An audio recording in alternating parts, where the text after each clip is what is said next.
하나님 말씀은 요한복음입니다. 요한복음 6장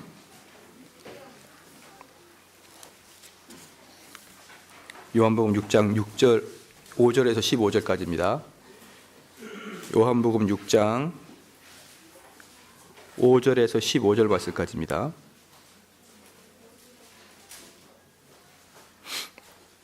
요한복음 6장 5절에서 15절 말씀까지입니다.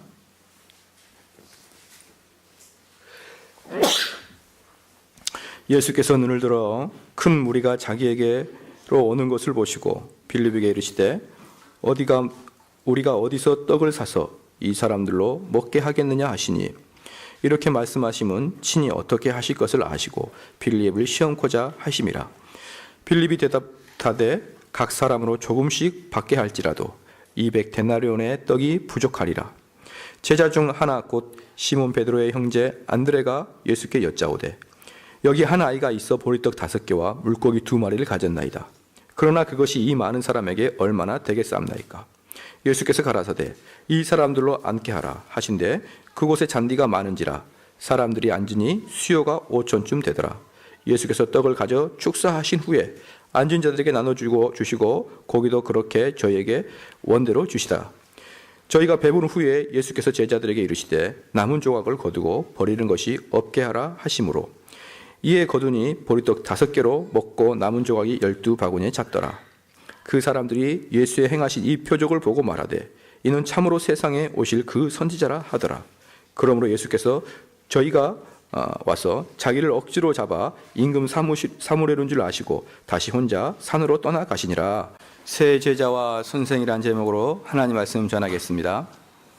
오늘 이 본문 말씀은 우리가 잘 알고 있는 오병이어 사건을 다루고 있는 것입니다. 근데 여기에서 예수님께서 기적적으로 5,000명을 먹이셨습니다. 기적이 일어난 것이죠. 그렇다면 좀 더 기적적으로 했으면 어떨까 하는 생각이 듭니다. 예컨대 하늘에서 눈처럼 만나가 떨어졌으면 어떻게 할까 한번 생각해 보십시오. 여기에 누가 먹을 게 있냐 이런 거 찾지 마시고 그냥 하늘에서 만나처럼 메추라기처럼 임했으면 더 충격적인 기적이 됐을 것이고, 또 그게 아니면 거기에 모여있는 5,000명의 사람들 주머니에 갑자기 떡이 쑥쑥쑥 생기는 거죠. 이런 사람을 직접 거치지 않고 하나님으로부터 온 다이렉트 기적이 일어났다 그러면 아마 그 효과는 더 컸을 것입니다. 그런데 예수님께서는 그렇게 하시지 않고 3명의 사람을 통해서 그 역사를 이루어 나가는데, 첫 번째는 빌립이고 두 번째는 이름 모를 소년, 세 번째는 안드레였습니다. 이 셋을 통해서 하나님의 기적은 이루어지는 것이죠. 그럼 우리가 이 3명을 한번 살펴보겠습니다. 첫 번째 빌립입니다. 빌립은 실패했습니다. 실패한 첫 번째 이유가 뭐냐 그러면 예수께서 빌립에게 제일 먼저 이야기했는데, 이 빌립은 벳세다 사람이에요. 그리고 이 장소가 벳세다입니다.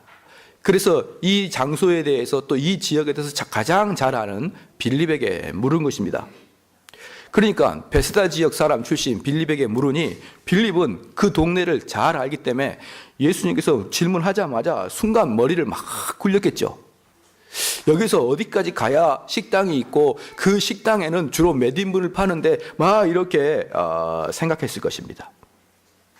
그런데 빌립은 이 문제를 자기가 지식이 있기 때문에 그 지식을 근거로 생각하다가 보니까 무엇을 놓치냐 그러면 이걸 예수님께 가져가는 것은 놓쳤습니다. 그러니까 자기의 생각, 자기의 경험대로 풀어보려고 했던 게 바로 빌립이었고, 자기의 생각과 경험이 있으니까 상대적으로 예수님에게 의존하려는 마음이 적었던 것입니다. 여러분 한번 생각을 해보셔야 됩니다. 우리가 예수님께 의존하는데 영적인 부분이 아니라 지금 이 빌립은 어떤 문제 때문에 봉착이 됐냐 그러면 먹고 마시는 문제 때문에 봉착이 된 것이죠. 그러니까 우리가 신앙생활 하다가 엄청나게 영적인 사람이라 본질적인 핵심은, 저는 이 말을 가장 싫어하는 사람 중에 하나입니다. 왜냐하면 많은 교회들이 이 이야기를 하기 때문에 그랬습니다. 어떤 이야기냐 그러면 본질적인 핵심의 문제를 제외하고는 나머지는 타협하자는 것이에요. 본질적인 핵심의 문제, 즉 예수 그리스도께서 구원을 우리에게 베풀어 주신다, 예수님 믿고 구원을 얻는다, 이 문제를 제외한 보편적인 본질적이지 않는 문제들이 교회에 많지 않습니까? 그 문제는 타협하자 이 말입니다. 그런데 이게 일견 맞는 말인 것 같아요. 그래서 육체적인 문제, 우리 물질적인 문제, 돈 문제 또는 우리 행사 문제, 이런 문제에 대해서는 우리가 얼마든지 우리 평신도들이 하게 하고, 그리고 구원을 이루는 본질적인 문제는 목사님이 책임지고 하시라 라고 하는데, 교회가 분란 일어날 때 구속사 문제로 분란 일어난 거 봤습니까? 못 봤습니까?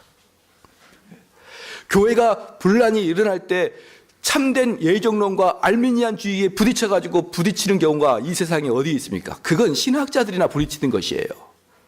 구원의 문제에는, 참된 구원의 문제에는 전적 하나님의 주권 사상과 하나님의 주권 플러스 인간의 행위 구원론이 부딪히는 것에서 구원론의 문제가 갈라지는데, 이 문제로 교회가 분란나는 경우가 어디 있습니까? 교회의 분란은 거의 대부분 밥을 좀 많이 준다, 적게 준다.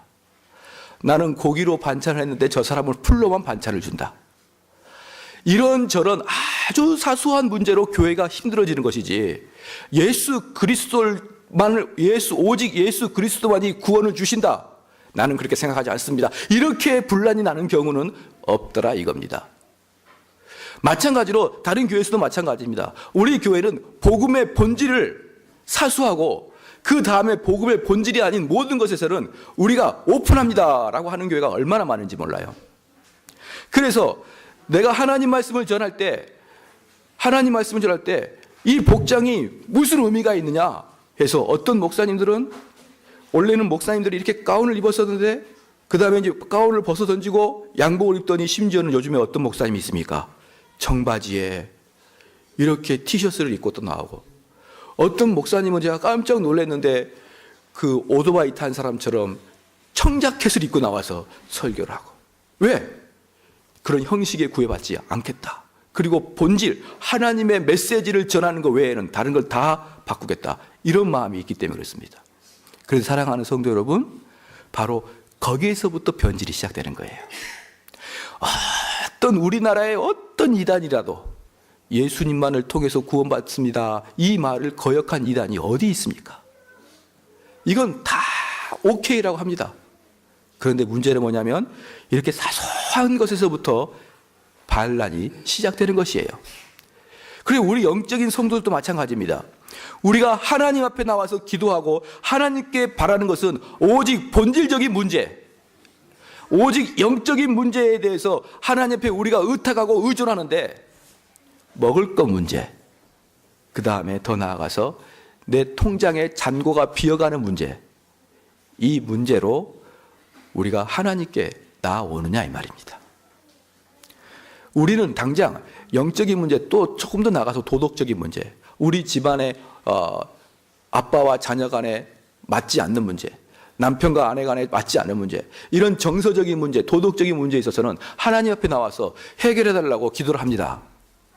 그런데 통장의 잔고가 비어가거나, 그리고 내 삶이 아주 어려움에 처하기 시작할 때나, 먹을 것의 문제에 있어서 우리는 하나님께 사실은 쉽게 의존하지 못하는 거예요. 이것의 개념은 바로 본질적인 것만 하나님 앞에 가져가고, 이런 비본질적인 것은 내 스스로 해결해야겠다, 이런 가치관을 갖고 있기 때문에 그렇습니다. 바로 빌립이 그러한 사람인 것이에요. 그래서 빌립은 그 지역 출신이기 때문에 자기 나름대로 머리를 굴리고, 오히려 주께 맡기는 것보다는 자기가 경험상 이뤄냈던 것을, 그걸 하려고 했던 것입니다. 사랑하는 성도 여러분, 그러므로 지식은 하나님이 주신 축복이지만, 그 지식이 하나님 손에, 그리스도의 손에 그 지식이 올려지기 전에는 그 지식은 오히려 방해거리가 될 뿐이에요. 우리의 지식, 우리의 경험이 그리스도의 손에 올려져야 그때야 비로소 하나님이 쓰시는 그 지식이 된다 이 말입니다. 그러면 두 번째로 빌립이 실패한 그 두 번째 이유가 뭐냐 그러면 빌립은 그 장소를 알고 있고 머리로 계산했고 그 결과 빌립은 주의 사역을 뭘로 계산하냐 그러면 돈으로 계산하기 시작합니다. 7절 말씀 한번 읽겠습니다. 시작. 빌립이 대답하되 각 사람으로 조금씩 받게 할지라도. 빌립은 많이도 않고 조금씩 계산해도 200데나리온이라 된다고 했습니다. 사랑하는 성도 여러분, 주님의 일은 돈으로 계산하는 게 아닙니다. 그러나 오해하지 마십시오. 지식이 그리스도의 손에 들어갔을 때 참된 지식이 되듯이 돈이 의미 없다가 아니라 돈이 그리스도 위에 올라와야 참된 돈이 된다 이 말입니다. 그런데 이걸 문제 삼고 있는 것입니다. 어떤 주의 일을 하기 전에 기금이 조성돼야 그 일을 할 수 있다라 이렇게 생각하는 것. 그러니까 우리가 이제는 우리가 돈이 필요 없구나 이게 아니고 돈이 딱 셋업이 돼야 그 다음에 이 복음 사역을 할 수 있다는 그 생각은 참으로 잘못된 생각입니다. 그러니까 지금 빌립은 이야기하기를 조금씩 먹게 해도 200데나리온이라 그랬습니다. 제가 금요일 날 1데나리온이 뭐라고 설명했는데 기억나십니까? 하루에 1당이라 그랬습니다. 그러면 200데나리온은 200일에 1당인데 바로 우리가 1개월 월급을 200만 원이라고 가정하더라도 이건 7개월 월급짜리인데 약 1,400만 원 정도가 소요되는 것이에요. 그러니까 빌립은 두 가지를 이야기한 것입니다. 첫 번째, 조금씩 먹게 한다. 두 번째, 1,400만 원이 필요하다라고 이야기하고 그리스도는 1,400만 원이 필요하지 않고 그리스도는 조금씩 주는 게 아니라 풍성히 주기를 원하는 것입니다. 그래서 우리 인간의 관점이 봤을 때는 항상 조금씩 그리고 어느 정도의 돈이 필요하다는 것을 항상 염두에 두는데 그리스도가 생각하기에는 풍성히 그리고 그 돈을 누구에게? 돈의 문제가 아니라 하나님의 열정의 문제로 바꾸는 것이에요. 제가 지금 여기에 우리가 건축을 하고 있는데 어제 제가 나와서 그 돌 올리는 분을 같이 이야기를 했어요. 돌 올리시는 분이 저한테 오더니 목사님이시죠? 그렇게 묻더라고요. 그래서 그렇다 그랬더니 자기는 여기 은평에 오다 보면은 은평 앞에 거기 서광교회라고 하나가 있습니다. 서광교회가 있는데 거기서 자기가 25년 동안 신앙생활 한 사람이라고, 집사라고 이제 그러면서 군대 제대하고부터 그 교회 다녀서 지금 50대라고 이렇게 이야기하더라고요. 그러시냐고요. 그랬더니 자기 교회를 이야기해 주는데 그 교회가 지금 세 번째로 건축된 교회라고 합니다. 자기 교회가 첫 번째 목사님이 40평에 40평짜리 2층에서 개척을 했다는 것이죠. 80평에서 개척을 하고 그래서 목사님이 설교를 잘하고 그래가지고 사람이 부흥이 돼가지고 100평 땅을 사가지고 이사를 갔다는 거예요. 40명 정도 있었을 때 100평 땅을 샀는데 100평 땅을 사고 땅을 다 합하고 그래서 100평 밑에를 전부 다 만땅으로 예배당을 채우고 40명이 6층짜리 건물을 지었다는 거예요. 그래서 이렇게 이야기하더라고요. 우리 목사님은 가만 놔두지를 않는다고.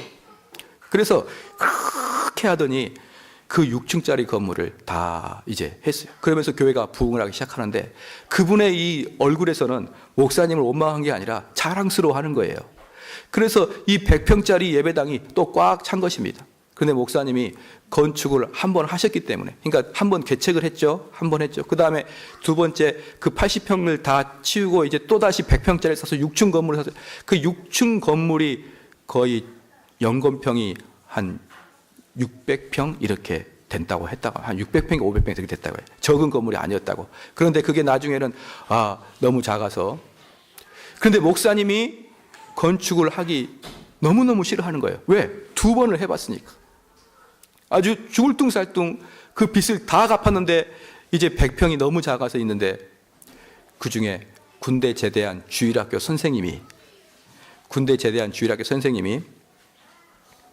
자기 전세를 다 팔아가지고 4천만 원을 들고 목사님을 찾아왔대요. 목사님 이거 드릴 테니 이걸로 건축하십시오. 그래서 만들어진 게 저 교회라고 합니다.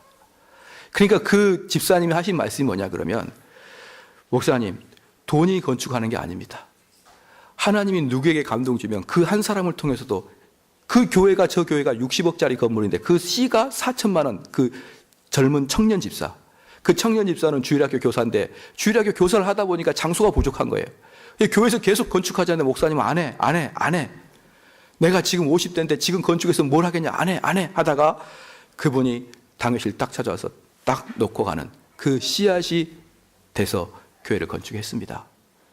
저한테 그렇게 이야기를 하시면서 지금은 그 교회가 약 2,500명 정도 출석한다고 합니다. 사랑하는 성도 여러분, 주의 일은 우리가 계산으로 되는 게 아니에요. 하나님께서 어느 누구에게 감동을 주거나 하나님이 그 쓰신 사람에 의해서 모든 일이 발생을 하는 것입니다. 목사님 왜 건축의 예를 드십니까? 그거밖에 예를 들 게 없네요 지금.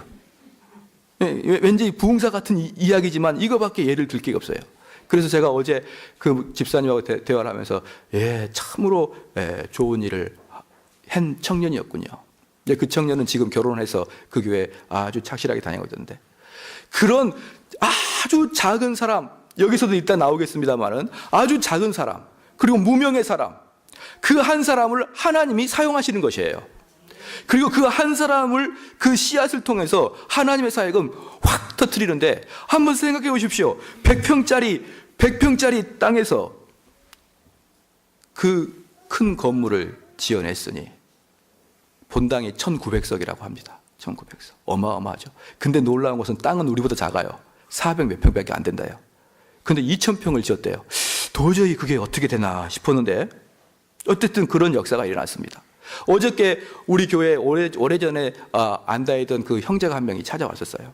아현동에 있을 때 우리 이정석 형제가 찾아왔습니다. 그래서 같이 이야기도 여러 이야기 하다가 제가 이제 우리 교회 좀 보여달라고 해서 들어와서 보여줬어요. 그래서 다 보고 하는 말이 그렇습니다. 어떻게 아현절교가 이렇게 될 수가 있냐? 어떻게 아현절교가 이렇게 될 수 있냐? 목사님, 이 다 돈이 어디서 났습니까? 그래서 이 빌립 같은 놈아, 뭘 다 돈으로 계산하느냐? 하나님이 하시면 우리는 그냥 따라가면 되는 거지. 그 친구가 누굽니까? 인테리어 하는 사람이고 건축업 하는 사람이니까 탁탁탁 계산이 되는 거예요. 이거 땅이 몇 평이고 얼마고, 이거 평당 얼마입니까? 자꾸 물어봤었고, 이 인테리어 자질이 괜찮은데요? 자꾸 물어보더니 딱 옥상 올라가더니, 옥상 올라가도 저는 주변을 살펴보려고 데리고 갔더니 거기서 돈 계산하고 있는 거예요. 이거 견적이 안 나오는데요, 이거. 믿음이 없는 빌리바. 그렇습니다. 하나님의 역사는 우리가 생각하는 거하고 달라요. 우리는 빌립처럼 조그맣게, 조금만 먹어도 200데나리온이, 우리 하나님은 풍성히 먹기를 원하는 것이에요. 할렐루야. 풍성히 먹기를 원하는 것입니다. 우리 교회와 우리의 삶, 또 우리 공동체가 이런 마음을 가지기를 축원합니다. 우리의 마음을, 우리에게 있는 지식, 여러분이 가지고 있는 달란트, 그게 아무리 작을지라도 하나님 손에 올려져야 되는 거예요. 그게 하나님 손에 올려지지 않으면 이 세상에 나가 보십시오. 우리는 이 세상에 나가면 아무리 노력해도 그들의 지혜를 따라갈 수가 없습니다. 절대로 따라갈 수가 없습니다. 우리는 그들과 같이 머리로 논리로 싸우려고 하면 백전백패입니다. 그러나 우리의 작은 은사와 작은 경험, 작은 달란트들, 이게 하나님 손에 올라가면 그걸 통해서 하나님은 놀라운 기적을 일으키시는 것입니다. 그럼 제가 빌립을 통해서 빌립에 대한 변호를 좀 해보겠습니다. 여러분이 빌립의 입장을 한번 생각해 보십시오. 빌립이, 우리는 성경을 읽었으니까 예수님이 떡 5덩어리와 물고기 2마리, 그 떡 5덩어리는 5덩어리고 물고기 뭐냐면 멸치 같은 거 있지 않습니까? 멸치 같은 거 좀 큰 거, 우리로 말하면 노가리를 절인 것입니다. 그래서 떡을 먹고 김치같이 먹는 거예요. 이게 이 2마리가 있습니다. 이 2마리로 5,000명을 먹일 수 있는 기적을 일으킬지 빌립이 어떻게 알았습니까? 우리야 성경을 읽고 있으니까 알죠. 빌립은 그걸 몰랐습니다. 그래서 빌립은 이렇게 이야기한 것입니다. 예수님, 저는 예수님 다 압니다. 가나안에서 물로 포도주 만든 사건을 저는 다 알고 있습니다. 왕의 신하의 아들을 고친 사건도 저는 알고 있습니다. 걸을 수도 없는 자를 걷게 해주신 것도 저는 알고 있습니다. 주님, 그러나 오늘 이 먹을 것을 여기서 또한 주님이 기적을 일으키실 것은 저는 잘 믿지를 못하겠습니다. 주님, 누구는 주님께 기도해가지고 그런저런 기적을 일으킨 것을 저는 들어 알고 있습니다. 주님, 어떤 교회는 아무것도 없었는데 맨 땅에다가 무식하게 개척해서 거기서 큰 교회가 되고 아름다운 성전을 짓고 열심히 하는 것을 저는 들어 압니다. 주님, 어떤 사람은 큰 환난 속에서 주님을 붙들고 있었더니 오히려 환난이 복이 되어서 축복받는 것을 저는 알 수 있습니다. 하나님, 근데 저에게 일어날 것은 저는 사실은 좀 의문입니다. 얼마든지 다른 사람에게서 일어날 수 있는 것을 듣고 제가 믿겠지만 저에게 그것이 일어날 것이라고는 저는 좀 의문입니다. 라고 생각했던 게 빌립이 것입니다. 그 다음에 두 번째, 소년을 한번 보겠습니다. 그 소년은 이 당시에 누가 부자였겠습니까마는 엄청나게 가난한 사람이었습니다. 왜 그러냐 그러면 소년이 들고 온 그 떡이 보리떡이라고 말하는 것은 요한복음밖에 없습니다. 근데 그 보리떡은 무슨 떡이냐? 미시나에 보면은 음행죄를 저지른 사람에게 보리떡을 통해서 소제를 드리라고 했습니다. 즉 내가 음행을 저질렀다. 그럼 그 회개를 받고 싶은 사람은 보리떡으로 제사를 드리라 이 말입니다. 왜냐하면 음행을 저지른 사람은 사람이 아니고 짐승이다 이 뜻이에요.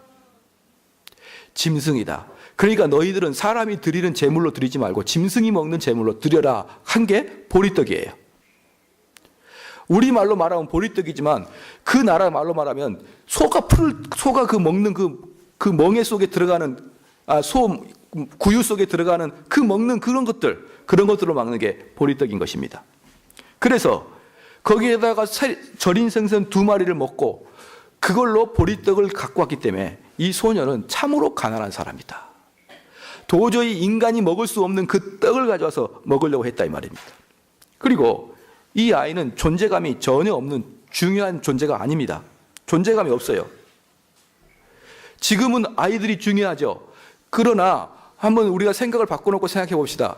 저번에 우리 어떤 권사님이 그러더라고요. 얘기는 지 새끼만 이쁘지 이런 이야기를 하는 거예요. 이게 무슨 말이냐 그러면 얘가 교회에서 막 울고 있으면은 자기 부모나 아이고 얘야 울지 마라 그런지 다른 듣는 사람은 짜증이 난다 이 말입니다. 그러니까 아이는 자기 아이나 자기에 관련된 아이만 이쁘지 제3자 아이가 되면 안 이뻐요.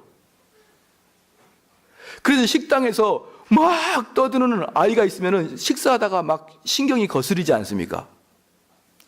그런데 이 당시에 이 아이가 누가 이 아이를 신경을 썼겠습니까? 5,000명이나 되는 그 아이들 중에. 그래서 이 아이는 아마 구석에 있었을 것이에요. 그리고 주머니 속에 보리떡 5개와 물고기 2마리 가지고 있는 아주 무명의 사람. 이 보잘것없는 그 아이. 그가 들고 있는 이 도시락만큼이나 그 아이는 보잘것없는 그 아이. 그러나 핵심은 뭡니까? 그 보잘것없는 아이가 그리스도의 손에 들리자. 그 보잘것없는 아이가 그리스도의 손으로 보리떡을 들리자.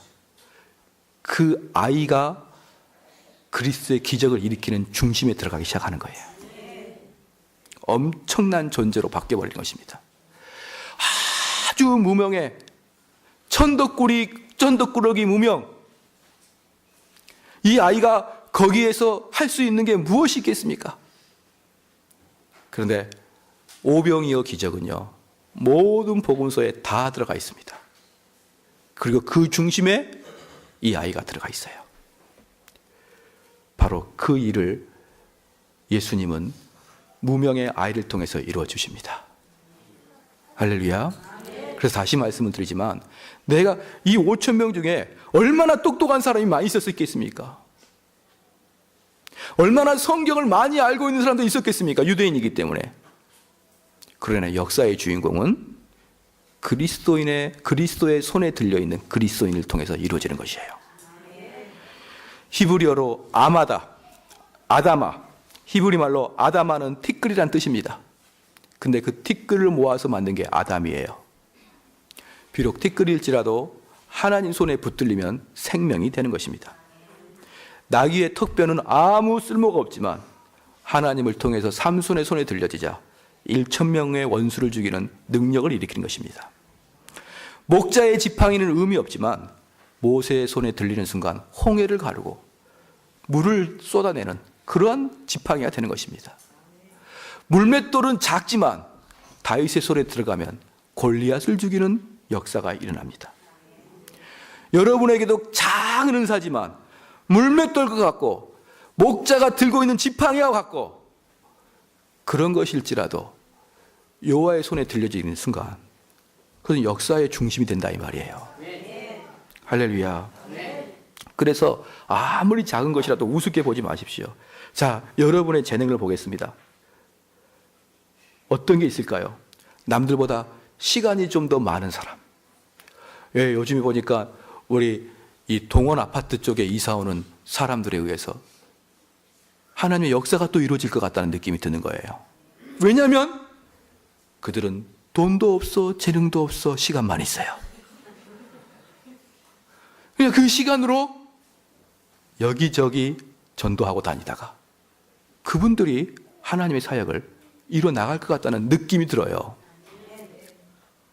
또 하나 여러분에게 행정적인 능력이 있는 분, 인터넷과 컴퓨터를 다룰 수 있는 기술이 있는 분, 또는 더 나아가 모르는 사람에게 뻔뻔하게 얼굴에 천팔을 깔고 말을 걸 수 있는 사람, 그런 사람들은 복음 전도자가 될 수 있는 거예요. 어떤 사람은 지나치게 내성적이어가지고 저 같은 경우는 매우 내성적이라는 걸 아셔야 돼요. 저는 얼마나 내성적인지 몰라요. 그래서 저는 가장 좋은 곳이 골방. 저는 사실은 조명철 주목의 마음을 잘 알아요.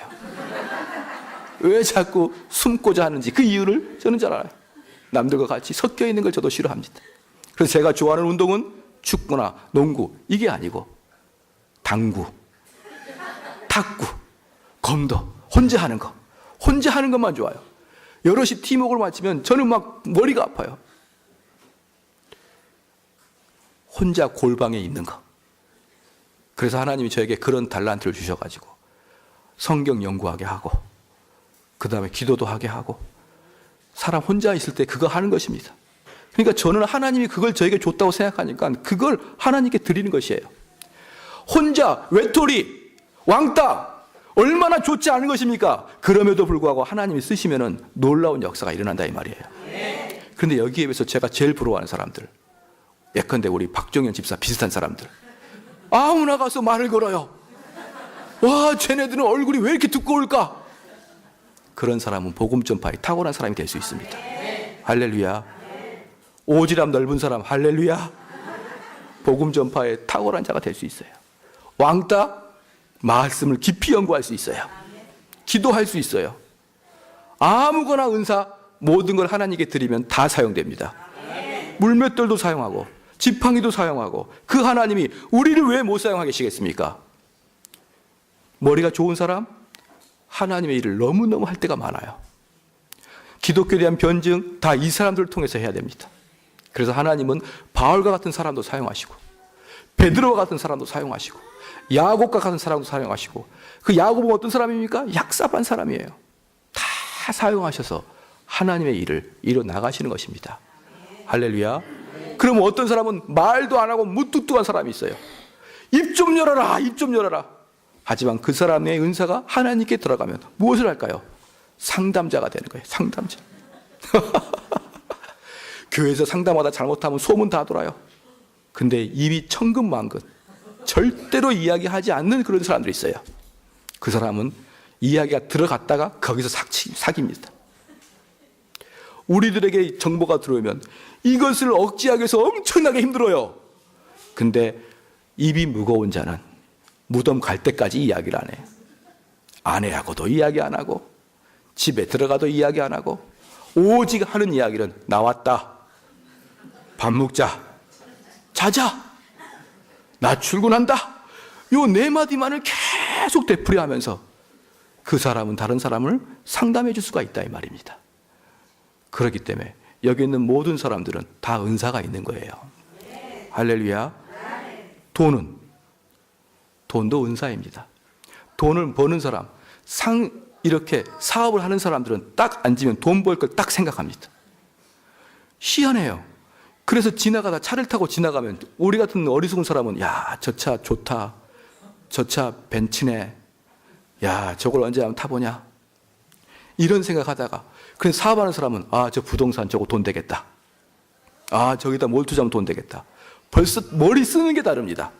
사랑하는 성도 여러분, 돈도 은사입니다. 그래서 자기가 남들보다 돈을 좀 더 많이 번다. 그러면 돈으로 교회를 섬겨야 되는 거예요. 그걸로 생색을 내면 안 되고, 그걸로 절대로 생색을 내면 안 되고, 하나님이 주신 것을 하나님의 손에 올려 드리는 마음을 갖기를 축원합니다. 여기는 모든 사람이 은사가 없는 사람이 없어요. 그래서 제가 저와 다른 은사를 갖고 있는 사람이 제가 몇 명 알고 있습니다. 예컨대 이재정 집사도 은사가 탁월한 것 같아요. 저분도 뻔뻔하게 이럴 데가 없어요. 아무한테나 이야기를 붙이고, 그죠? 참 저는 그런 분들이 저는 좋아요. 그런데 반대로 저와 동일한 은사를 갖고 있는 조명철 주님 별로 안 좋아해요. 그건 내가 갖고 있으니까 내가 없는 것을 갖고 있는 사람을 좋아한다 이 말입니다. 사랑하는 성도 여러분, 자기 모든 은사를 개발하길 축원합니다. 그걸 그리스도의 손에 올려드리길 축원합니다. 그렇기 때문에 두 가지를 분명히 알아야 됩니다. 자기가 은사가 무엇인지를 분명히 일단 깨닫고, 이 은사가 뭐냐? 쉽게 말하면 장점입니다. 남들이 가지고 있지 않는 그 장점을 가지고 있는지 깨닫고, 두 번째 그 장점을 하나님 손에 들이시길 축원합니다. 세 번째, 안드레입니다. 빌립은 잘못된 선택을 했습니다. 그는 자신의 능력과 지식과 경험에 사로잡혀 예수님의 일을 망각해버렸습니다. 그리고 이 소녀는 예수님에게 반응한 사람입니다. 그리고 이 소녀는 예수님께 드릴 뭔가 줄 것을 가지고 있는 사람입니다. 근데 안드레는 누굽니까? 안드레도 여전히 빌립과 똑같았습니다. 머리로 생각했습니다. 근데 안드레는 빌립과 다른 게 하나가 있습니다. 뭡니까? 소년을 예수님께 데려왔어요. 이게 전혀 다릅니다. 만약에 안드레가 이게 역사에서 만약이라는 건 없습니다만, 만약에 안드레가 그 소년을 발견하지 못했다 그러면 그 소년은 역사의 주인공이 될 수가 없습니다. 왜냐하면 그 소년은 완전히 무명했고 자기 혼자 보리떡 얼른 먹을 만한 능력을 갖고 있는 사람이었기 때문에 그렇습니다. 그래서 그 소년은 우리 모든 그리스도인들이 전부 다 그 소년을 칭송할 수 있게끔 요한복음에 콱 들어가 있지 않습니까? 그래서 그 소년은 안드레 때문에 예수님 앞에 선 것입니다. 옛날에 스펄전이라는 어린이가 있었습니다. 근데 그 스펄전은 참 이런 마음이 중요한 것 같아요. 저는 과거에는 그건 별론데 라고 생각했던 게 지금에 생각하면 참 중요하다 이런 것들이 몇 가지 있습니다. 그 스펄전은 그 할아버지가 그 교회 담임 목사님이었어요. 그리고 할아버지의 대를 이어서 스펄전이 목사님이 된 거예요. 스펄전은 여러분 놀라면 안 되는데요, 16살에 담임 목사가 됐어요. 세상에나. 우리 승진이가 몇 살이에요? 16. 승진이 나이가 담임 목사가 된 거예요. 이게 상상이나 됩니까?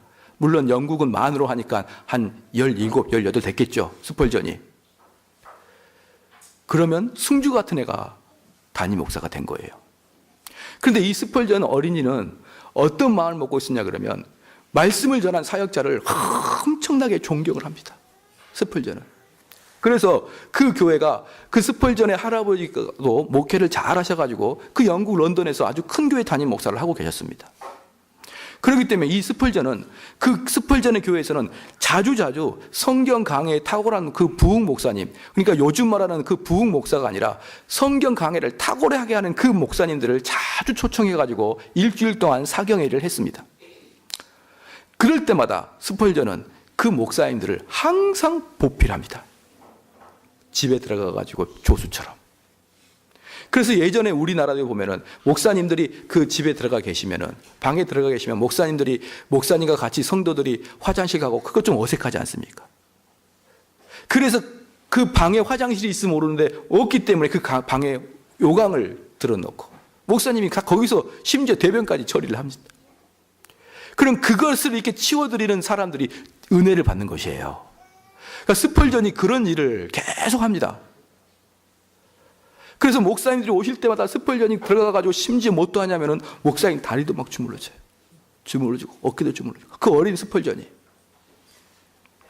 그럴 때 삼류 부흥사가 아닌 인류 성경 강해자들이 계속 왔기 때문에 그렇게 하는 스펄전에게 무슨 이야기를 하냐 그러면, 오늘 저녁에 나는 이런 설교할 거다. 그 설교의 의미는 이런 거다. 그리고 오늘 할 본문의 이야기를 쭉 해주고, 그 본문의 신학적인 이야기, 본문의 역사적인 이야기 쫙 해주면서 스펄전에게 깊은 신학적인 대화를 같이 나눠요. 그 스펄전이 그러한 영광을 독대로 차지합니다. 어릴 때부터 쫙 차지해요. 그리고 목사님들이 걔 머리를 쓰다듬으면서 너도 훌륭한 목사가 되라. 그 스펄전입니다. 하나님의 은혜가 넘치는 그곳에 스펄전이라는 아이가 혼자 은혜를 다 받는 거예요. 그래서 그 스펄전은 그날 저녁에 이루어질 그 설교에 대해서 미리 알고, 또 심지어 설교 끝나고 나서 또 목사님을 또 안마해주면 그 설교의 그 깊은 의미는 또 이거다. 또 목사님에게 독대를 당하고, 그런 스펄전에게 하나님의 역사가 일어나기 시작했다 이 말입니다. 사랑하는 성도 여러분, 우리는 말입니다, 안드레와 같은 사역은 해야 되는 거예요. 뭐냐 그러면 무명의 한 아이를 예수 그리스도 앞에 데려오는 것입니다. 그럼 예수 그리스도 앞에 서 있는 그 아이는 예수 그리스도로부터 독대하면서, 예수 그리스도님과 예수 그리스도와 1대1로 독대하면서 예수 그리스도의 은혜를 받기 시작하는 거예요. 할렐루야. 이게 얼마나 중요한지 몰라요. 그래서 잘 영적으로 성숙한 사람은 누구랑 이야기하는 걸 좋아하겠습니까? 목사님과 이야기하는 걸 좋아해요. 목사님과 대화 나누는 걸 좋아하는데, 여러분 목사님과 대화를 할 때 제가 절대로 우리 팁을 하나 드리겠는데, 절대로 여러분 이야기를 많이 하지 마십시오. 무조건 목사님이 많은 이야기를 하도록 할애를 해야 됩니다. 그리고 목사님뿐만 아니라 내가 존경하는 분을 만나면 무조건 그분에게 이야기의 그 주도권을 다 넘겨드려야 됩니다. 그래야 여러분이 성숙해야 되는 것이에요. 할렐루야. 어떤 사람은 목사님하고 만났는데 자기의 주장을 막 이야기하거나, 사회의 어른을 만났는데 그 어른에게 자기의 이야기를, 인생사 이야기를 쫙 하다가 보면은 결국은 어떻게 되냐면 그 선배는 듣고만 있는 거예요. 그래서 마지막에 무슨 말 할까요? 그래, 네 말이 다 맞다. 그걸로 끝나는 거예요. 사랑하는 성도 여러분, 그래서 우리는 목사님과 1대1로 만나는 것을 사모해야 되는 것이고, 말씀 전하는 자에게 어떻게 하든지 그 말씀을 듣고자 원하는 그 마음, 가장 어렵지만 목사에게는 쉬운 일이 아니지만 우리 성도들이 가장 원해야 될 게 뭐냐면 1대1 독대, 그리고 내 아는 사람을 목사님과 1대1로 만나게 하는 일. 이 일이 바로 안드레의 사역이었습니다. 할렐루야. 바로 이제 그 꼬마를 다시 한번 생각해 볼까요? 우리 이제 다시 꼬마를 생각해 봅시다. 그 꼬마는 자기가 눈앞에서 성령의 역사가 폭포수처럼 쏟아지는 것을 눈앞에서 봐요. 그런데 나머지 5천 명은 어떡할까요? 나머지 5천 명은 우리 6장 15절 말씀 같이 한번 읽겠습니다. 시작. 그러므로 예수께서 저희가 와서 자기를 억지로 잡아 임금 삼으려는 줄 아시고 다시 혼자 손을 나머지 5천 명은요, 전부 다 헛다리 짚고 있는 거예요. 헛다리. 예수님은 이런 메시아로 올 걸 전혀 얘기하지 않았는데 자기들에게 떡을 좀 줬다고 사람들이 그 예수님을 억지로 메시아 삼으려고 당신이 우리의 왕이 되어 주소서라고 헛 이야기를 하고 있고, 그 수많은 사람 중에 이 무명의 아이 혼자 성령의 역사를 경험하는 것입니다. 이 일이 안드레를 통해서 이루어지는 것입니다. 사랑하는 성도 여러분, 이게 하나님의 역사예요. 그래서 이 교회도 사실은 그 무명의 아이 하나, 무명의 교인 한 명, 그 사람을 통해서 그 사람이 어쩌면 성령의 충만함을 받을 수가 있다 이 말입니다. 그 사람이 성령의 충만을 받으니까 5천 명보다 더 의미 있는 일을 하게 되고 5천 명은 아무도 모르게 사라져 버리는데 이 아이 하나만큼은 하나님의 손에 붙들려 모든 사람이 볼 수 있도록 빛나는 존재가 되어버린다 이 말입니다. 저는 이 세 명의 사람을 보면서 저도 소년과 같은 쓰임받는 자가 되고 싶은 거예요. 첫 번째, 빌립은 별로 안 되고 싶고, 두 번째, 최소한 안드레 정도만이라도. 그래서 이 소년의 마음속에는 누가 기억이 남을까요? 안드레. 내가 안드레 때문에 그런 기적을 경험한 거야. 안드레. 나는 안드레가 나의 롤 모델입니다. 이렇게 되는 것이에요. 사랑하는 성도 여러분, 이제 저희가 이 교회가 지금은 이렇게 나약하고 정말 우리 교회가 약간 어떻게 보면은 이단 비슷하게 생겼지 않습니까? 신발 벗고 들어오고 한 번 왔다가 아이고 하고 도망쳐가지고 목사님, 전도사님과 상담하려고 하지 않고 도망치는 사람이 몇 명 왔다 가지 않았습니까? 그런데 저희 교회가 이제 저쪽에 가게 되면은 새로운 사람도 들어올 거라고 저는 분명히 확신합니다. 그런데 문제는 뭐냐면 그들이 최소한 목사님과 1대1로 만나는 게 대단히 중요한 거예요.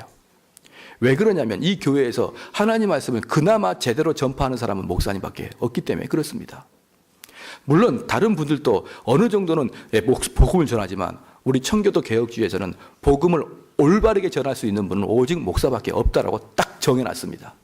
왜냐 그러면 보편적인 성도는 자꾸 가다가 세요. 틀리고 세고 틀리고 막 말씀을 전하다가 자기의 간증 이야기하고, 그렇지만 그것에서 복음이 올바로 전파되지는 않는 것입니다. 그래서 가장 중요한 것은 성도들이 목사와 1대1로 독대하는 것. 더 나아가 우리 성도가 누군가를 전도해서 목사를 1대1로 독대시키는 것. 이게 바로 안드레의 사역이고, 바로 그런 안드레의 사역을 감행한 사람은 어쩌면 한 사람 영혼에 영원히 기억되는 그런 존재로 남을 수가 있다 이겁니다. 사랑하는 성도 여러분, 오늘 3명의 제자를 봤습니다. 이 세 명의 제자 중에 여러분은 어떤 분을 선택할 것인지 여러분이 그 잘 선택하기를 축원합니다.